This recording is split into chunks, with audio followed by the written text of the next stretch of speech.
กับน้องสาว แบบว่าครอบครัวจะเบ่เลยแม่เอออย่าเราไปกี่ใกล้บ่อยู่ดงมะอึๆดงมะอึอันนี้ดงมะแงวเนาะอยู่ใกล้ๆนี่เพิ่นบ่ได้จ้างบ่บ่เพิ่นกรีดของเพิ่นเอง โอ้เพราะว่าแนมไปนี่ใกล้ๆนึงเนาะคันเฮาไปกรีดใกล้นี่ก็คือสิคักว่า โดย เรื่องเวียกเรื่องงานก็ถือว่าเปลี่ยนแล้วบ่ได้มาหาเจ้านี่ก็โดนฮอดแล้วบ่จักเดือนหรือว่า2 เดือนเนาะ น่ะเกือบ2 เดือน อืมเป็นอะไรความหักมีการเปลี่ยนแปลงอยู่บ่ เปลี่ยนแปลงบ่มีไผลบ เอาคือว่าสั้นว่าเลย เอาแบบเพิ่นไปเห็นคลิปเลยที่แบบว่าเฮาปิดใจนำแบบหนุ่มไทยเลย อืม แต่แบบว่ามันบ่แม่นหั่นนะแต่แบบเพิ่นไปเขียนหัวข้อว่าปิดใจแล้ว หลายๆคนเพิ่นเห็นก็เพิ่นก็แชทมาบอกเฮาว่า คือปิดใจแล้วคือแบบยังแบบไปเว้าในคลิปอื่นว่ายังบ่ได้ปิดสินะ หมายถึง FC ถาม โดย ความหมายก็คือแบบคนคุยเจ้าน่ะเพิ่นหายไปเบิด แม่ เนื่องจากว่าเพิ่นคิดว่าเจ้าน่ะปิดใจกับหนุ่มไทย โดย ตอนนี้มีแต่คนบอก คุยอยู่ยังผู้เดียว เออเลยเป็นแนวได้สักเจ้ากับหนุ่มฝั่งไทยที่ว่าเพิ่นมาหาเนาะมาหาแล้วก็มากินข้าวกินน้ำนำ โดย แล้วก็มีการฝากของให้กันเนาะ แม่ ข่อยก็ติดตามคือกันได้ โดย ตอนนี้ก็ยังแบบ คุยกับเพิ่นบ่ บ่ได้คุยแล้ว อันที่คนเดียวน่ะบ่ได้หมายถึงเพิ่นบ่ คนเดียวก็คือเพิ่นนั่นแหละ อ๋อ แล้ววันนี้เพิ่นหาแต่ที่อยากคุยเพิ่นแชทมาบอกว่านี่เพิ่นว่าแบบว่า คุยนำเฮาบ่มีความสุขเพิ่นว่าเฮาบ่ฮู้ว่าความสุขของเพิ่นน่ะเป็นแบบใดหรือว่าเฮาบ่มีเวลาให้เพิ่นบ่เฮาก็บ่เข้าใจแต่แบบเพิ่นมาเล่นนำเฮาเพิ่นก็ฮู้ว่าเฮาแบบว่าค่าเวียกค่างานหั้นนะแต่บ่ได้เพิ่นว่าที่ผ่านมาน่ะมีความสุขเราอะแบบตั้งแต่แบบคุยกันในผ่านโทรศัพท์นี่แบบบ่มีความสุขเราอะ อืมคือเจ้าบ่ได้ถามเพิ่นไปบ่ว่า เป็นหยังคือว่าบ่มีความสุขแล้วทั้งๆที่เมื่อก่อนก็คุยกัน เฮาก็บ่ฮู้ถ้าได้ถามเพิ่นบ่ตอบเลยคำถามที่เฮาถามไปหน่อยหนึงนั้นเพิ่นก็อ่านแล้วก็บ่ตอบเลย ก็เลยว่าแบบบ่อยากถามต่อ เป็นแนวนั้นเนาะ โดย ปกติเนี่ยคุยกันแบบทุกมื้อบ่ ทุกมื้อเฮาออกมาแต่สวน11:00น 12:00 นเฮาก็ได้โทรหาเพิ่นแชทหาเพิ่นคุมื้อ อืมเพิ่นมาหานี่จักเทื่อแล้ว หา6เทื่อแต่เป็นกลางคืนเพิ่นสิมากินข้าวนำทุกมื้อ อืมก็คือมีอ้ายเพิ่นมากินข้าวกินน้ำนำ โดย แต่ที่นี่กลับไปฝั่งไทยก็ยังคุยกันอยู่เนาะมีเนาะ คุยกันทุกมื้ออยู่ โดย มาเมื่อวานนี่บ่นี่มันหมาดเลย นี่มันหมาด ก็คือเพิ่นว่าอีหยังก็ แบบคุยนำเฮาแล้วบ่มีความสุขนั่นแหละ เอาคำเดียวนี่บ่ แม่น บ่แบบว่าเพิ่นบ่ได้เว้าแนวอื่นเลยบ่ บ่ แชทมาว่าคุยกับเจ้าแล้วบ่มีความสุขสิ แม่น เอ้า เฮาก็เลยว่าแบบเฮาก็ว่าเอาเป็นหยังค่ะแบบว่า คือบ่มีความสุขหันนะแบบที่ผ่านมาเลยอยู่นํกันหันนะแบบเพิ่นก็ลิ้นนํเพิ่นก็โอ้หัวเพิ่นปกติหันนะก็ เนาะ บ่ได้ว่าสิบ่มีความสุขแล้วพอเพิ่นไปบ้านเพิ่นแล้วเพิ่นก็เสร็จมา แชทมาแบบ แบบว่าบ่มีความสุขหันนะ อืมคันสิเว้าว่าข่อยบ่ไปโตแล้วเด้อแบบว่าคุยกับเจ้าแล้วบ่มีความสุขก็บ่ได้เว้ามีแต่เว้าว่าคุยกับเจ้าแล้วบ่มีความสุขก็เท่านั้น เฮาก็บ่ฮู้ว่าความสุขของเพิ่นมันเป็นแบบใดหันนะ มันก็จักเป็นอะไรเนาะ โดย คันสิเว้าแล้วมันก็เป็นคำที่สั้นนะทุกคนแบบมันตีความหมายแบบจักสิตีความหมายไปทางใดแบบ โดย อย่างน้อยๆก็ต้องเริ่มจากว่าคันว่าบ่อยากไปต่อเนาะก็ต้องบอกแม่ว่าอ้ายบ่อยากไปต่อกับน้องแล้ว โดย คือคุยกับน้องนี่อ้ายบ่มีความสุขเลยอหย่างประมาณนี้ก็ยังใครเนาะ โดยความหมายเป็นสัตว์แฮง คำพูดที่ว่าอหย่างวะสารแฮง โดย เลเจ้าตีความหมายไปว่าแนวใดในความคิดของเจ้า ก็บ่ได้ว่าอันใดเฮาก็มีแต่ว่าก็แล้วแต่อ้ายเฮาว่าแบบก็บ่ได้บังคับนะยันเราไปพ้อคนที่ดีกว่าเฮาก็มีนะว่าบ่ได้ ตอนที่ว่าเพิ่นพิมพ์มาแนวนั้นนี่ความรู้สึกเป็นแบบไง ก็แบบบ่ได้รู้สึกอะไรก็มีแต่ว่าโทษตัวเองแบบเฮาคือสิบ่มีเวลาให้เราอะนะ เอาคือว่าบ่มีเวลา เพราะว่าเฮาต้องกรีดยางนะได้ออกมาแต่กลางเว้นเด้ บางเทื่อเพิ่นอาจจะอยากคุยนำกลางคืนแบบก่อนนอนนั่นแหละเฮาก็บ่จักนะ แม่นๆเลี้ยงน้องเพิ่นแบบค่อนข้างว่า มันเวลาบ่ตรงกันเนาะ โดย กลางคืนเพิ่นพักผ่อนแต่ว่ากลางคืนเจ้าต้องมีเวียก อื เนี่ย ม มาที่นี่กลางเว้นเพิ่นอยากคุยเจ้าก็ต้องได้นอนนี่เนาะ กลับมาเฮาก็บ่ได้ค่อยนอนได้มีแต่โทรหาเพิ่นแต่แบบเพิ่นต้องแบบเพิ่นตื่นกะ 2-3 โมงเนี่ย 2-3 โมงเฮาก็ต้องเข้าสวน มันเลยเวลาบ่ตรงกัน ไปอยู่สวนติ โดย มันบ่เป็นตาย่านบ่เนาะ มันก็ธรรมดากับคนหลายเพิ่นเขากรีดยางอยู่หลายคน สมมุติว่าเฮากรีดยางพร้อมแล้วก็คุยโทรศัพท์พร้อมจังซี่ได้บ่ บ่มีสัญญาณเลยอยู่พุ่นน่ะ โอ้ยันว่าแบบคันสมมุติคุยได้ก็โอเคเนาะ แม่ เฮาก็เฮ็ดเวียกไปพร้อมอันนี้มันก็มีหมู่เด้ แม่อันนี้ต้องได้ออกมาแคมป์ที่ไกลจากบ่อนกรีดยางอีกจังมีสัญญาณ แคมป์นี่หมายถึงบอนพักบอนเช้านะ บ่อนสากแวดบ่อนซื้อในอยู่ในกิน กรีดยางนี่กะว่าจักเดือนจังสิแล้ว แบบใดแล้ว แบบกรีดยางมันมีกำหนดบ่หรือว่าแบบใดเอ้ยก็บ่เคยเนาะ มีกำหนดคือกัน กรีดเอาแบบเป็นต้นบ่ แม่นเป็นโตน สมมุติว่าได้ตามกำหนดแล้วก็ย่าบ่ แม่น เออ แล้วก็มีมือยุดของเฮานำหั้นนะกรีด ม 2 คืนแล้วคืนที่3เฮาก็ได้หยุดได้พักผ่อนเต็มมื้อ เงินนี่เพิ่นให้ให้แบบได้จ้ะ 64 64 ดู คือหยัง64 คือแบ่งครึ่งหั่นนะ โอ้ แบ่งครึ่งดู เจ้าได้6หรือว่าเพิ่นได้6 เพิ่นได้6เฮาได้4 คือหมายบ่ได้มีเป็นเงินเดือนเนาะ บ่ขายเป็นงวด ขายเป็นงวด เออ สมมุติว่างวดนี้ได้10,000เนาะก็ต้อง โดน 6% 4%แบ่งกัน โดน ก็คือบ่มีเป็นเงินเดือนเนาะทุกคนเนาะ มีแต่ว่าถ้าขายเป็นงวดเอา โดน ตั้งแต่เจ้ากรีดมานี่ได้ขายแล้วบ่ ได้ขายเท่านึงเท่าที่2ก็มื้อแรงนี่ งวดแรกได้จะกรีดจักบาท ได้4ล้านหักปัน4คนได้คนละล้าน ก็สิคุ้มบ่เนาะ มันก็คันไล่ใส่ก็คุ้มอยู่เพราะว่าเดือนหนึงได้ขาย2เทื่อ เพราะว่าเวียกเก่าน้องก็มันก็3ล้านเด้ โดน พอเวียกใหม่นี่สมมุติบ่ได้ฮอด3ล้านนี่ก็อยากลุกเลยเนาะ แม่ก็อยากลุกแต่ว่า เวลาพักผ่อนเฮาสิหลายกว่า เพราะว่าอยู่ได้เจ้ามาเที่ยวนี้รู้สึกว่ามีแบบมีน้ำในจักหน่อยเนาะ เดี๋ยว กินแบบว่ากินอิ่มนอนอุ่นบ่ โดยก็มีแบบว่า FC เพิ่นก็ถามมาเนาะอ้ายที่ว่าฝากเงินมาให้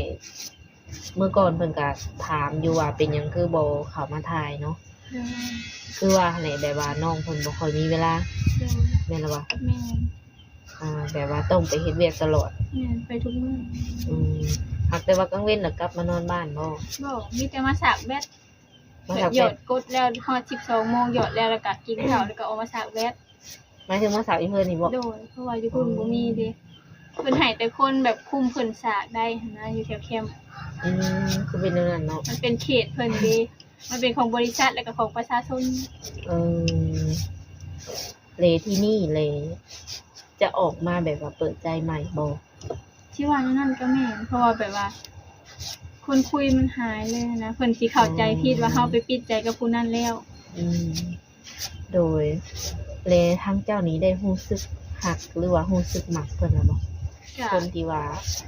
บอกเลิกทางอ้อมนี่นะ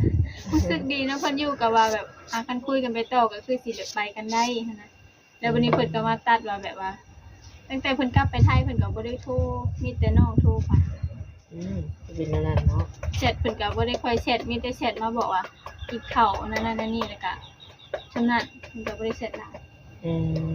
มันก็ได้เดือนกว่าๆได้เนาะคุยกัน ตั้งแต่มื้อที่อ้ายเพิ่นมาลาวนี่คือเพิ่นมาหาเจ้าทุกมื้อเลยบ่ แม่ เพียงแต่บ่ได้ถ่ายคลิปเนาะแต่ว่าเห็นออกอยู่ในช่องนี่เนาะ แม่เพิ่นว่าขอถ่ายคลิปได้บ่เอาไว้เบิ่งเพิ่นว่าสินะแต่บ่ฮู้ว่าเพิ่นสิเอาไปลงคลิปเฮาก็บ่ฮู้คือกัน FC ก็สิ เข้าใจผิดไปอีกว่าเอ้าความสัมพันธ์นี่คือสิลึกซึ้งเพราะว่า ไปมาหาสู่กันเนาะ แม่น มีการกินข้าวแบบว่าเบิ่งทรงก็คือสิสนิทกันหั้นนะ อืม มันก็เลยต้องถอยก่อน อืม แล้วมาที่นี่ไปกันบ่ได้เนาะ อืมเพิ่นน่าสิฮับครอบครัวเฮาได้แนวใดก็บ่ฮู้ เด็ดขาดระบบนี้ค่ะ แม่น หรือว่าจะคิดไปเองซื่อ เด็ดขาด ๆ เฮาแชทไปเพิ่นก็บ่ตอบเลยบ่ได้ให้คำตอบหยัง ยานว่าเนาะเดี๋ยวเราเปิดใจใหม่ว่าเอ้า เพิ่นก็ว่าแบบขอให้โชคดีเด้อเพิ่นก็ว่าสิ เออ ก็คือสิเด็ดขาดแล้วแหละเพราะว่า อันเฮ็ดที่ว่าในคำตอบหรือว่าคำตอบที่ว่าจะถามไปเนี่ยยังบ่ทันได้เนาะ บ่ได้เลย เป็ แต่ นย้ ว่า อนหยังนะ บ่ฮู้นำเพิ่นสิ อืมแบบว่า แบบเพิ่นก็บ่ได้เอาความหมายมาหลายหั้นนะมีแต่ว่าแบบให้โชคดีหั้นนะ อืมหากตอนคุยกันนี่ขอคบจับเจือบ่หรือว่าเพิ่นก็คุยไปซื่อ บ่ฮู้นะเพิ่นว่าสิขอคบจริงจังบ่หรือว่าคุยกันเพราะเพิ่นแก้เหงาเพิ่นก็บ่จัก ๆวางแผนแบบอนาคตกันอยู่บ่กับเพิ่นนะ ก็เพิ่นเป็นคนเว้า อืม เฮาก็แค่แบบรับฟังแต่ว่าก็บ่ได้ตัดสินใจ อืมเพิ่นวางแผนไปฮอดใจ เพิ่นว่าแบบ มาขอแล้วสิเฮ็ดบัตรให้แล้วไปอยู่ไทยไปเฮ็ดงานร้านอาหารน้ำอ้ายเพิ่น อืมให้เจ้านำไปเฮ็ดงาน โดยไปเฮ็ดงานน้ำอ้ายเพิ่น อืมเดือนแรกเพิ่นเว้าสิมาขอตอนยังฮักกันเนาะ เดือนสิมานี่แหละ อ๋อ เพิ่นว่า หรือว่าเพิ่นเซอร์ไพรส์เจ้าบ่จักกั เฮานก็เลยว่าแบบว่าอ้าวมันไวโพดบ่เฮาก็ว่านะอยากคุยกันไปก่อน แล้วเพิ่นก็ว่าเอ้าเป็นหยังคืออยากคุยกันไปก่อนแบบอ้ายบ่ดีบ่เชี่ยใช่คือ น้องบ่ฮู้เลยเป็นหยังคือต้องคุยกันไปก่อนเพิ่นก็ว่าประมาณนี้ มีคนลมอื่นบ่มีตัวเลือกบ่แล้วก็ว่าเฮาก็ว่าอยากคุยนำหลายๆคนแน่เฮาแบบเพิ่นกำลังเข้ามา อืม แบบก็บ่อยากพาตัดสินใจมันไวโพดนะ2เดือน อืมแล้วเพิ่นก็แบบว่าเข้าใจอยู่บ่ล่ะ เฮาก็บ่ฮู้ดิ เพิ่ เพิ่ น นว่าคันว่าเจ้าย่านได้เสียเงินนำเฮาก็บ่ซอยเฮาก็ได้เฮาว่า อืม ก็คุยกันไปปกติแต่ว่าแบบบ่ต้องแบบมาทุ่มเทอิหยังนำเฮาหลายเฮาก็ว่าเนี่ย อืมยันว่าคิดว่าเสียเงินเนาะ แม่น ตรงนั้นสิว่าใช้เวลาแบบคุยโดนผัดคอยสิเสียเงินหลายอย่างประมาณนี้ แม่น น้องก็เลยแบบว่า บอกไปเลยว่าถ้าว่าบ่สบายใจตรงจุดนี้ก็คือบ่ซอยก็ได้เนาะ โดยแม่น หลังจากที่ว่าน้องเว้ามื้อนั้นนี่คือเพิ่นก็คือเก่าบ่ไปว่าก็โทรอิหยังปกติ บ บ่ อกเพิ่นบ่เคยโทรเพิ่นกลับไปแล้วเพิ่นก็บ่เคยโทรมีแต่เฮาโทร อืม เดี๋ยวเฮาว่างเฮาออกมาแล้วเฮาก็โทร ตกลงกันบ่อันนั้นหมายความว่าแบบ ตกลงกันว่าเจ้าต้องเป็นคนโทรไปบ่แบบ บอก ถ้าจะว่าจังซี่บ่ บอกบ่ได้เว้ากันเรื่องแบบว่าใครว่างเลยโทรแบบนี้ อืม แต่ก็คือเจ้าเป็นอะไรสักอยากโทรหาเพิ่นเอง แม่นแบบว่าอ้าวเฮาก็คุยกันสินะแบบก็อยากโทร อืมหรือว่าเพิ่นบ่มักที่ว่าต้องโทรหาเพิ่นก่อนบ่เนาะ เฮาก็บ่ฮู้สิ คิด คือแบบว่า ไปเอง เฮาไปรบกวนเพิ่นบ่หรือว่าเฮาก็บ่จัก อืมเพิ่นเว้าอีเว้าว่าแบบคุยกับเจ้าแล้วบ่มีความสุข แม่น งงเลยเนาะทุกคน แม่นแบบที่ผ่านมาได้สถานะ คือแบบบ่เว้าต่อหน้าโลดหั้นนะเฮาก็บ่จักนำเพิ่น แต่ตอนที่เพิ่นมาเห็นตัวจริงนี่เพิ่นก็แบบมีความสุขอยู่บ่ แม่น อืม บัดพอกลับไปไทยแล้วเพิ่นก็บ่ได้โทรบ่ได้ค่อยแชท อืม ก็ฮู้แล้วว่าเพิ่นแบบโอ้เพิ่นคือสิรับเฮาบ่ได้ดอก หับบ่ได้เป็นหยังแบบหับในครอบครัวนี้ แม่นฐานะครอบครัวแล้วก็แบบคนในเฮือนเฮาผัดมือเพิ่นมามันผัดหลายเด้ชาวบ่จักลูกจักหลานแม่น อืม แบบบ้านนอกเฮาเนาะ โดยแบบว่ามีหยังก็กินน้ำกันนั่นแหละเนาะ แม่น ก็เห็นอยู่ในคลิปเนาะก็สิมีแบบว่าครอบครัวเนาะแล้วก็ลูกหลานนั่นแหละก็เต็มอยู่เด้ แม่น อันนี้ก็มีแต่ว่าถ้าอายเพิ่นพร้อมเพิ่นก็อาจจะออกมาเว้าเนาะ แม่น เพราะว่าตอนนี้เจ้าก็ยังงงเลยก็ FC หลายคนก็คือสิงงคือกัน แม่นเป็น แบบ วานนี่แบบ FC เพิ่นก็โทรมาอ้าวเจ้าปิดใจอีกแล้วบ่นะคือเห็นอีกคลิปหนึงว่าแบบว่าปิดใจอะนะเฮาเลยว่าเอาคลิปใดเพราะว่าเฮาบ่ฮู้นี่ อืม คลิปที่เพิ่นเอาเครื่องมาให้เจ้าบ่ได้อยู่บ่ บ่เขาเข้าสวน แต่เจ้าฮู้บ่ว่าเพิ่นจะเอาเครื่องมาให้ ฮู้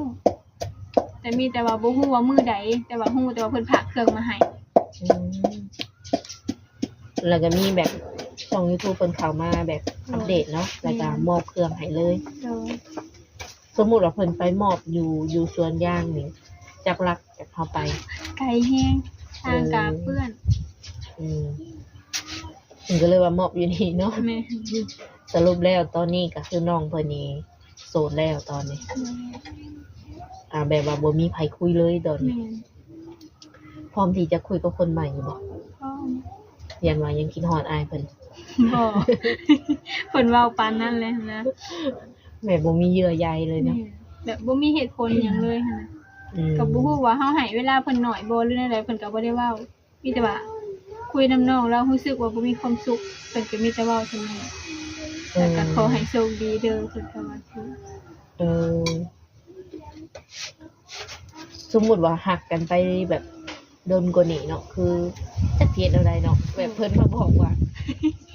เพิ่นมาบอกแบบนี้อะนะ อืม เพราะว่าเฮาเองก็บ่ฮู้เหตุผลหยังเลย โดย อืมเงียบอยู่ ในที่นี่นี่สิเดินหน้าต่อบ่หรือว่าแนวใด บ่แบบบ่อยากคุยนำกับเพิ่นแล้วหั่นน่ะ โอ้ ยันคุยไปแบบโดนไปกว่านี้สิว่าคุยแล้วเฮามีความสุขอีกเพราะว่าเฮาก็คิดว่าเพิ่นแบบคือสิชัดเจนแล้วเพราะว่าจะแบบว่าให้เฮาโชคดีกับคนใหม่สินะเพิ่นก็ว่า หรือว่าเพิ่นบ่พอใจตรงที่ว่าเจ้าบ่ให้เพิ่นมาขอ เพิ่นก็ว่าเพิ่นว่าเข้าใจเพราะว่าอ้ายก็เข้าใจว่ามันไวโพดเพิ่นก็ว่าซี่นะก็คุยกันไปก่อนเขาก็ว่าซี่ อืมในใจอยากคิดว่าอยากคุยกันโดนปานใด ก็สัก3-4 เดือนซะสินะเพราะว่าเฮาก็อยากมีเวลาคุยแหน่เพราะว่าช่วง อืม ช่วงหนึงนี่เฮาแบบเฮ็ดแต่งานบ่ได้มีเวลาคุยแล้วเราก็แบบบ่มีเวลาเราก็เฮ็ดงานคือกัน ความหมายก็คืออยากศึกษานิสัยใจคอเนาะ โดยแม่ ก็เลยแบบว่าตัดปัญหาถ้าคิดซีเรียสเรื่องเงินที่ว่าก็คือบ่ต้องซอย แต่ว่าอยากศึกษานิสัยก่อน โดย ก็คืออ้ายเพิ่นก็โอ้โหเนาะเราใจบ่ถือคือกัน เพิ่นก็มีแต่บอกแต่ซ้ำนั่น FC ก็ลองแบบว่า ออกความคิดความเห็นซอยกันเนาะ โดย อืม เลยวันนี้หาเปิดใจนี่หาแบบสเปคยังคือเก่าบ่ แม่ มัก มักรุ่นใหญ่บ่ ก็50ลงมา 60บ่ชิดบ่จะว่านะ ก็คุยได้ 50ลงมาฮอดจักปี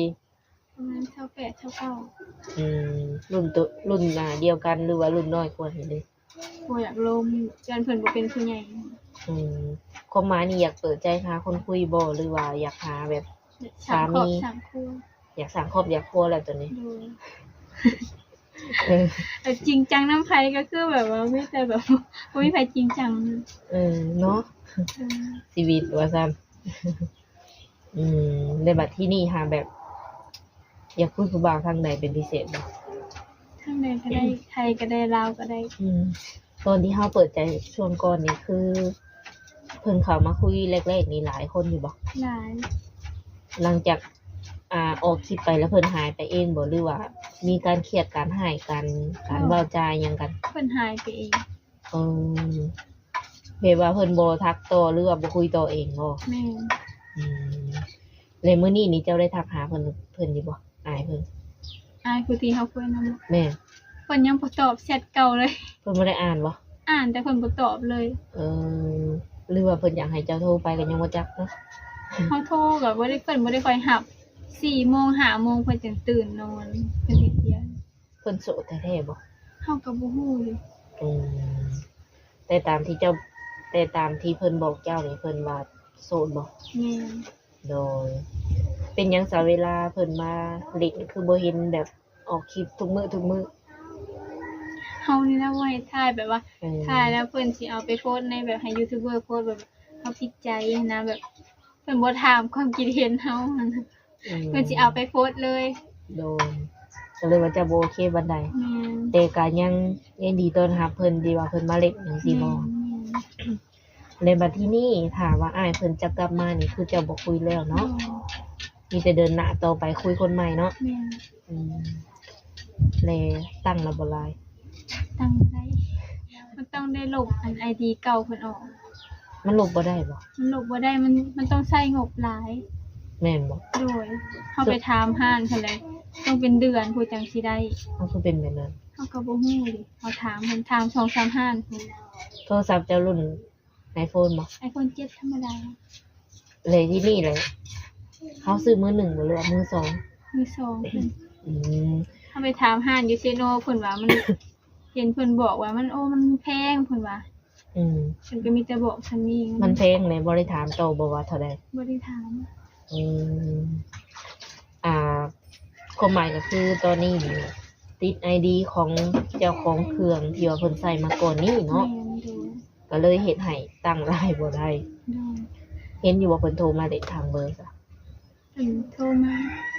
เพิ่นคือว่าอีหยังนี่แหละแต่มันตัดว่าสัญญาณตัดหรือ แม่ อน หยัง ตัดเอง แล้วมันก็โทรบ่ได้เลยเพิ่นก็ว่าแนวนี้เนาะ ดู คือมีช่องทางเดียวที่ว่า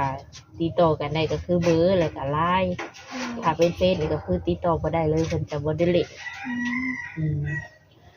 ก็โอเคเนาะคือจะไปเฮ็ดงานแนวนี้นี่ถ้าสมมุติว่าผู้บ่าวทักมาเล่นนี่ก็สิว่างตอบอยู่บ่ ว่างกลางเว้น อืม แต่ว่ากลางคืนน่ะบ่ว่าง เพราะว่าบ่มีสัญญาณ โดยมีสัญญาณ ถึงโตสิว่างแต่ว่าสัญญาณอยู่ไกลเนาะ แม่น ก็เลยว่าไหนทางมาเล่นได้แต่กลางเว้นเนาะ แม่น คิดว่าจะประมาณจักเดือนจังสิเปลี่ยนอาชีพอีกอะเนี่ย อันมื้ออื่นนี่ก็ได้ขายยาแล้วก็ได้พุกเครื่องออกมานอนบ้าน แล้วก็ว่าสิไปเฮ็ดงานร้านเสริมสวย สิเปลี่ยนงานแล้วนี่ โดย หานเสริมสวยแบบนี้เนาะ เปลี่ยนงานตลอดเลยหานเสริมสวยนี่เป็นเท่าไหร่เงินเดือนดีบ่ เพิ่นไล่ให้แต่2ล้าน โอ้เองกระติกกวน ยังบ่ได้ไปเบิ่งงานว่าขายยางแล้วสิไปเบิ่งงาน อืมจะมีพื้นฐานแบบเสริมสวยบ่ เคยเฮ็ดมา2เดือน โอ้แบบว่าล้างหัวหรือว่าแต่งหน้าสิบ่ แต่งหน้าบ่ได้ อืม สะยืดอีหยังได้เบิดแต่ว่า โอ้ แต่งหน้านี่บ่ได้ ทำก็ดีอย่างหนึ่งเนาะ ดู ก็แบบว่าเจ้าก็จะมีพื้นฐานเลย ดู กินอยู่น้ำเพิ่นบอก แม่น อัน2 ล้านก็กินอยู่น้ำเพิ่น แม่น โอ้ งานเก่าที่เฮาเฮ็ดทางอันชาหัวแล้วก็เฮ็ดแม่บ้านนำเพิ่นให้เดือนละล้านตะกี้ อืมหมายถึงว่า30